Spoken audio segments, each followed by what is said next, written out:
A bass booms through the walls, being heard from even a block away from the building, only even more potent as the doors opened after every minute of one of two simple questions. Are you on the list? Or ID? An imp, already inside, doesn't quite dance, but bounces on her heels slightly offbeat to the music as she leans against the bar counter, waiting for drinks. Her eyes on the dance floor, and every so often glide back to where her sister and not quite friend but they get along are. A soft clink of glass, open beer bottles, can be heard just by her. She turns her head just before the bartender fully sets them down in front of her. Here you go, love, she says with a wink before turning around to a cut-it-off guest, serving them water instead. Sallie May walks off in only slightly blushing cheeks. It's not like it was the first time she called her by a cheesy name like that night. Still, Sallie May kept a smile on her face, never turning into a grimace. Maybe she did like it. She doesn't know. Not yet, at least. Sallie May was always the one that ended up on or near one of the counter stools to order drinks. It was only twice so far now, though, when the three came in, and just now. Even though they didn't spend much time on the dance floor as much as the others, or conversed with strangers as all that much, they all were having fun. None of them have been out all together before. Sallie May and Millie, obviously. Millie and Loona, maybe once or twice. But all three of them, it's a first.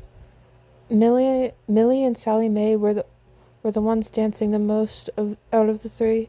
Loona only just a bit. She wasn't much of the dancing type, swaying her hips every now and then. Sallie May, after finishing the second round of beer, was on and off the dance floor. Sometimes the other two would follow, going towards the bar counter to talk to you. You were pretty, by all that's unholy, maybe even hot. It didn't help that you were calling her all these names. This time, when she wanted to waltz over there, maybe just one more time, and to possibly get more drinks. An uninterrupted buzz was just barely heard before a soft, sweet "sorry" from Millie. It's Moxie. I gotta head out. And she really did look apologetic. Sallie looks back at Millie, quiet for only a second. Really? Aren't you the only reason he's still breathing? She sighed, looking towards the bar, then back down at Millie. Go save his sagging heart, Mills. Millie couldn't help but chuckle. She bounced around in the crowd towards the door, Loona following soon after, but not before bidding Sallie May a goodbye. She couldn't help her pace as she walked right in front of you. Your back was facing her as you cleaned a drinking glass. A quiet hum could be heard from you as you slowly turn around. Seeing her in your peripheral, you begin to tilt your head up as you look at her. Hey, pretty, something wrong? You notice the sulk disguised as insult in her expression. My brother-in-law called my sister and she left. Her friend, too. Her accent, that you could mostly describe as sweet and tart, seemed almost drowned in disappointment. She groaned as her head laid upon her palm. Slowly, leaning towards her, "That's all you want to talk about, sweetheart?" You asked with genuineness, maybe even a slight playful smirk. You really did just want to get her mood back up again. Her smile was like a drug, like heroin being shot into your very core of existence when you saw it. I can't help it. You just barely make out her words over the music. Can't help what? You reach out to graze your fingers over her fisted hand that lays on the stained wooden counter. When she looks to the side, hesitant to answer, you ask again, but not wanting to push. What's wrong, baby? You know you can tell me. I promise I won't judge, nor tell a soul. You give a slight shake to your head, pulling her just slightly closer by planting a hand on her cheek. Sallie sighs once again. I can't help but feel like I'm missing out on something any time I see him. Your eyes widen in realization with a slight sparkle of opportunity. Sliding your hand under her chin, only the tips of your ring, middle, and index finger make contact as you tilt her head up just a bit more. Face is only an inch away. Sallie can feel your breath ran across just above her lips. You smell like the bitterness of beer and whiskey mixed with the sweetness of citrus. I wouldn't mind taking a break, just for a little while, you mutter with a slight rasp to your voice. Sallie May blinks for a moment, not knowing what much to say. She nods with an agreeing hum. You slowly back away, still eyeing her before walking towards your colleague, only halfway to grab their attention. Once you have it, you nod your head back and point behind you, a wordless exchange. They nod in response, quickly continuing the show they put on of mixing liquor and pouring liquid from the shakers into tall and short glasses, sliding them to their respective consumers.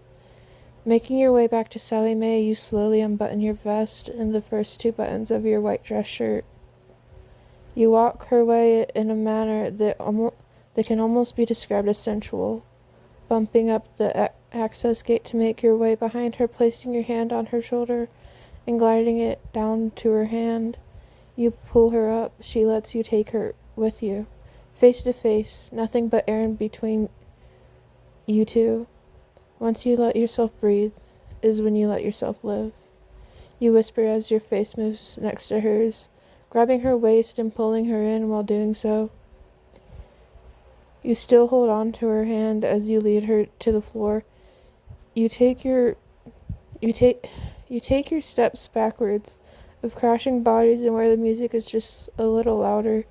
Your hands on her hips, hers just slightly off your shoulders. At the start, you two only sway your hips to the beat. As the songs go on and the music continues, the closer your bodies get. Bust to bust, arms around shoulder and waist. Breaths are mere tickles against each other's lips. When I saw you, first glance as you entered, you began. Your voice was quiet and lost. Sallie could barely make out your words as you spoke, but she heard them nonetheless. I swore to myself you're the most beautiful thing I've ever seen. Eyes were stuck on her lips as you speak, subconsciously tilting your head to the side. You didn't notice Sallie was doing the same to you, her eyes on your lips. Really? She speaks without much thought, her own voice having an almost lost tone to itself as well. Now with only so little space between you two, you speak up in a hushed tone one last time. Really? With a small graze, you two begin to make it more. Nothing heated nor quick. Just as minutes pass, you begin to sneak your left hand to her cheek. It was all too soon when you two broke away. No awkwardness in the air, just light breaths as you look back into each other's eyes. Sallie May's eyes widen only slightly before fluttering just halfway closed. Her hands go from your shoulders to your waist, pulling you in one last time for the night. You gasp in shock. You couldn't help but giggle as your lips touched again. Placing your forehead on her shoulder, you continue to chuckle, while she covering your left cheek as you bring your head back up. That was a wonderful shock, darling. You sigh, looking off at the ground to the side, waiting only a moment before bringing your gaze back to hers. I might have something for you too. Slowly you begin to push her back in the direction of the bar with your hands again placed on her hips. Your gaze switches between her and over her right shoulder. You both can't help but smile. Just before you are officially considered free from the dance floor, you pull out a black Sharpie pen from your vest pocket, lightly letting go of Sallie as she falls back onto the bar stool. You catch her arm, letting it slide as she sits down until your fingers are clasped around her wrist. Popping the lid off with your teeth, you begin to write something on her forearm. Your number.